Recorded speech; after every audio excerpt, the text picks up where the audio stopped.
Hi, I'm Eva Ahmad from 4A, and today we're going to be talking about the 4 English books that we study at Dyako Educational Compound. The very first book that we study is Oxford Discover, from grade 1 till 6. It includes various of subjects in English language. For example, English and science get together, and learning new words in different contexts. This is our second English book that we study.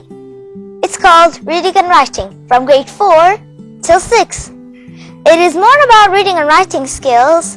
Teachers teach students how to read and write passages and paragraphs.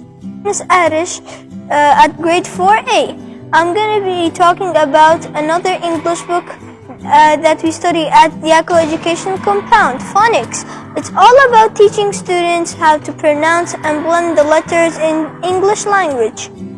The next is Sunrise. Teachers teach students different ways of having conversations as well as different speeches and daily activities.